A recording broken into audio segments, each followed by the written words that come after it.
les apéros bateaux. Voici le chef étoilé Ludovic Turac.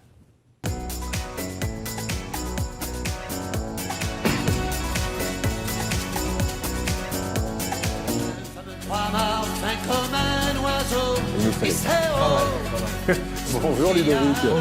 Merci d'être avec nous, révélé par l'émission Top Chef en 2011. C'est pour ça que son visage vous parle.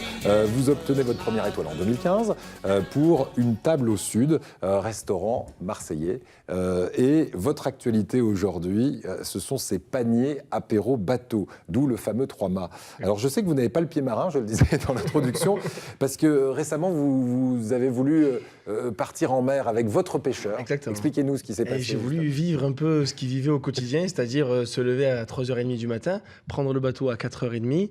et partir en mer, tirer les filets pour rentrer à 8h du matin. Alors je me suis dit, je suis un vaillant, je vais faire comme mon pêcheur, je vais vivre un peu l'aventure. Vis ma vie de pêcheur. J'ai compris l'aventure, je l'ai vite comprise.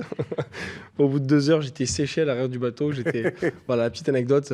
Voilà. Merci de me le faire remarquer. Merci. Voilà. Mais pour autant, vous n'en voulez pas ni au bateau ni au marin, puisque vous avez effectivement cette actualité pour l'été, les paniers apéro bateau. Ça vous est venu comment cette idée? Eh bien, en fait, justement sur le bateau quand vous étiez malade. Exactement. Écoutez, j'ai passé le permis bateau, quand même. Ah, quand même. Voilà, oui. J'ai vous êtes joueur. Hein. J'ai insisté, j'ai passé mon permis bateau et je me suis posé la question, super, on va sortir en mer, qu'est-ce qu'on fait, qu'est-ce qu'on va manger surtout. Bon, on s'arrête en boulangerie, bon, très bien. Et je me suis retrouvé dans les calanques avec ce carré de pizza, ce sandwich où les quignons ils étaient un peu vides, cette salade qui avait un petit peu 10 heures de vitrine, et je me suis dit, c'est un peu dommage, on est dans un des plus bels endroits du monde, on est dans les calanques à Marseille et on mange quelque chose d'approximatif. Ouais. Et là, voilà, je commençais un peu à faire mon Marseillais, je me suis plaint et ma femme m'a dit c'est bien beau, toi t'es chef étoilé, au lieu de te plaindre, t'as qu'à faire quelque chose. Donc je l'ai pris au mot et je me suis tapé un délire et puis voilà, je suis allé jusqu'au bout du truc, j'ai créé les paniers pique-nique. Donc, alors on en a un sur le plateau, voilà. on va le dépouiller un petit peu. Alors panier pique-nique très bien fait parce qu'en plus, il paraît que vous les avez fait durables, ces paniers pique-nique, c'est-à-dire qu'ils sont respectueux de l'environnement. J'ai essayé. Les plastiques, ils n'aiment pas, vous le savez très bien. C'est ça. Sinon, alors allez-y, on voulait. J'ai essayé de penser à tout, donc voilà, les contenants bio. Sinon, on n'aurait pas invité Ludovic s'il n'avait pas fait durable. Voilà, c'est ça. Nous, on est très très attachés à ça. Exactement. Donc là, j'ai fait un échantillon. Pas tout est là, d'accord. Alors, parce qu'il paraît que c'est très très copieux quand. Oui, c'est vrai. Voilà. Vrai. Alors, ce panier pique-nique, qu'est-ce qu'on a trouvé? J'ai essayé de penser à tout. J'ai essayé de penser à l'apéritif marseillais. Donc, on va retrouver, par exemple, une focaccia à la sardine et aux olives.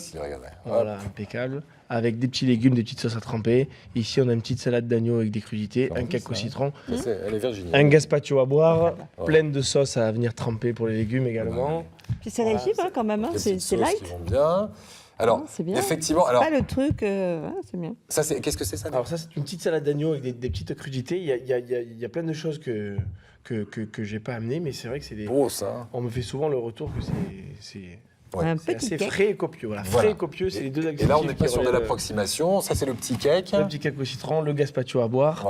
Voilà. Je cuisine souvent des poissons en escabeche également. Voilà. Alors comme ça dans le petit cajot. Avec donc le petit set.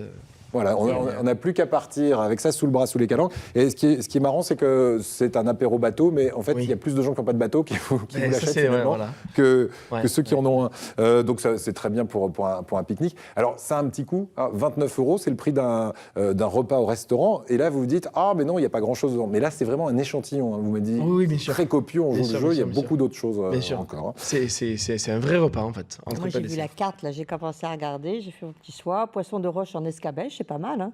Ah oui, non, mais il y a des très très bonnes choses. Bon, après, il y a les toilettes de mer, il y a le menu top pour un dîner en amoureux dans les calanques. Et c'est pas tout à fait le même prix, mais il y a le homard. Il y a le homard et souvent, pour les petites anecdotes, j'ai demandé en mariage. Voilà, ils n'ont pas de bateau, ils prennent la navette, ils vont jusqu'au Frioul et sur la plage entre amoureux avec cette formule-là. C'est très chou. Oh, c'est magnifique. Et même le ferryboat avec l'apéro bateau, ça marche. C'est un peu court. Il faut faire des allers-retours quand même, Eric. On va revenir un petit peu sur votre carrière avant de parler d'une nouvelle actualité, parce qu'il a un scoop pour nous aujourd'hui qu'il va nous révéler, Ludovic. Cette émission, elle vous a porté chance en 2011. Vous étiez quart de finaliste. Exactement. Mais c'est un super booster. pour être remarqué par de grands de la cuisine. Vous avez repris ce restaurant à 24 ans. Vous aviez que 24 ans à l'époque pour la table au sud. Et tout le monde vous dit « Oh, t'es un petit peu jeune, etc. » pour faire tes preuves. Et là, il y a encore une super bonne nouvelle. C'est qu'il y a un très grand chef qui vous remarque et qui va mettre en valeur votre plat signature. C'est quoi votre plat signature? Mon plat signature, c'est ma version de l'aioli qui est ici. On le voit ici sur la petite pancarte. Et ça, c'est un plat que j'ai créé. Je ne pensais pas que ça allait devenir un plat signature. Ouais. Et c'est vrai que ça a été remarqué par Alain Ducasse, qui m'a proposé de le publier dans le Télé Loisirs, dans le Télé 7 jours, donc, au niveau national. Donc c'est vrai que ça m'a fait une pub énorme pour commencer. Voilà, on était en 2013, c'est ça. Et ça démarre très très bien. Regardez en image cette revisitation donc de cet aioli. Donc on a mis c'est quoi? C'est du pain à l'encre de sèche. C'est un pain focaccia à l'encre de sèche que je vais venir toaster, et ensuite tous les éléments de l'aioli. Donc là on voit, je suis en train de dresser la sauce, donc le vrai aioli finalement. Ouais. La morue qui normalement est servie en pavé, ici je la fais en brandade pour que ce soit plus agréable, plus moelleux, des petits oignons au sel, et je vais venir mettre tous les légumes de l'aioli, les vrais légumes de l'aioli. Hein. Exactement. Ouais. Sauf que là, ils sont crus, voilà, crus, coupés très fins. Il y a du radis noir, non? Exactement. Ouais. J'utilise les légumes de saison, tout simplement. Hein. Voilà. Et ça, eh bien, ça vous a valu d'être remarqué par Alain Ducasse, qui continue à vous suivre, Alain Ducasse oui. Il a créé l'association de restaurants qui s'appelle Les Collectionneurs, dont je fais encore partie. Très bien. Tiens, on va parler aussi de Top Chef. Oui. Comment on décide de partir sur une aventure? C'est une vraie aventure comme celle-là. Mais moi, j'ai regardé la télévision, j'ai vu Top Chef, j'ai rêvé comme un gamin. Et puis, c'est ma femme qui m'a fait la surprise. Elle m'a rempli le dossier d'inscription et ça a marché. Voilà. Vous n'avez pas eu peur après quand Non, j'ai pas eu peur. Au contraire, ça m'a... Moi, ce que je déduis de ça, c'est que... Il est vaillant. Il est vraiment vaillant. Que la femme de Ludovic, c'est un sacré moteur. Parce qu'entre le panier apéro bateau... Bien sûr. Et cette... Mais il y a toujours une femme dans l'ombre des grands hommes. Bien sûr. Absolument. Voilà. Absolument. Qu'est-ce que vous gardez de cette aventure? Top Chef, ça a été vraiment... C'est là où j'ai appris à me dépasser. Voilà. Aujourd'hui, tout est possible parce que j'ai fait Top Chef. Voilà. En un minimum de temps, vous arrivez à réaliser un maximum de plats aujourd'hui. Exactement. Ouais. Qu'est-ce qu'on va trouver comme ambiance dans votre restaurant pour quelqu'un qui n'est jamais allé à une table au sud? Je trouve que l'ambiance, moi je dirais qu'elle est au goût du jour, c'est-à-dire elle est très accueillante. Oui, on est dans un restaurant gastronomique, mais c'est pas forcément guindé et select. On est avant tout passionné par la gastronomie. Et la gastronomie, il y a aussi le champ lexical de l'accueil, du souci du bien du client. Voilà, il y a tout un tas de choses. Moi, je pense que l'accueil doit être bon parce que le chef est plutôt souriant. J'y suis déjà allée, je confirme. Virginie confirme. Merci Virginie. Si on va chez vous en ce moment, il y a quelque chose que réclament tous les clients. Alors, hormis l'aioli, il y a ce qu'on appelle un terre-mer, un surf and turf. C'est ça, exactement. Ben, c'est une nouveauté qui a l'air de plaire. J'ai du mal à le dire, mais bon, voilà, ça a l'air de plaire. Donc, c'est un rouget qui est cuisiné avec une daube de taureau, dans l'idée d'une daube provençale. Voilà, ça rend hommage à Marseille parce que j'utilise le rouget et à notre belle Camargue parce que j'utilise le taureau de Camargue. Ça, c'est vraiment chouette. Ouais, toute la région dans un plat ou presque. On termine avec le scoop. Oui. Vous êtes en ce moment en pleine écriture. Oui.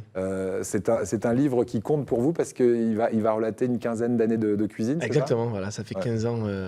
Le 1er juillet, ça fera 15 ans que je fais de la cuisine. Donc voilà, j'ai voulu faire un livre de cuisine qui retrace... Et la question que tout le monde se pose, mais quel âge a-t-il ? Donc j'ai 31 ans. Ouais, voilà. Il a commencé très jeune et il a déjà une étoile au Michelin. Et ce livre, il a un concept, c'est en fait qu'il y aura à l'intérieur une version gastronomique de la recette, celle que vous feriez au restaurant, et puis une version qu'on peut adapter à la maison. Exactement. Ça c'est bien, parce que souvent, on a des super livres, Virginie, ou Blandine, avec des belles photos, des trucs hyper alambiqués, puis on se dit, mais comment je vais faire ça avec ce que j'ai dans le frigo et dans les placards? Et bien là, au moins, on pourra adapter la recette à la maison. On pourra aller tester, voir si on arrive un petit peu à s'en approcher. Merci en tout cas Ludovic. Merci à vous. Bel été. Qu'est-ce qu'on vous souhaite? D'avoir plein de touristes, que vous emmènera peut-être Blandine. Plein de bateaux. De bien travailler et de faire des belles sorties en mer. Voilà. Et comme vous avez été sympa comme tout, on va vous offrir un disque. Votre chanson, celle que vous aimeriez entendre là ce matin pour mettre de bonne humeur, ce serait quoi? Et moi j'aime bien la musique du Roi Lion. Voilà, le Roi Lion? Voilà, ça me... Eh bien alors on y va, c'est l'histoire de la vie, c'est ça? Exactement. L'histoire de la vie, allez on y va. Je vais le faire moi. Hein, c'est l'histoire de la vie. C'est l'histoire de la vie. Elle le fait beaucoup mieux. J'aime beaucoup cette chanson, ça rappelle mon enfance. Je l'ai fait écouter à ma fille en ce moment. On est très reliés à la maison, donc voilà, ça me replonge un petit peu. Bon, imaginez comment elle s'appelle la fille. Elsa. Elsa, dont on l'embrasse, elle doit être toute petite. 5 ans. 5 ans, voilà. Et en plus, il est papa, et jeune papa, très jeune papa. Merci beaucoup, Merci. Ludovic, c'était un plaisir.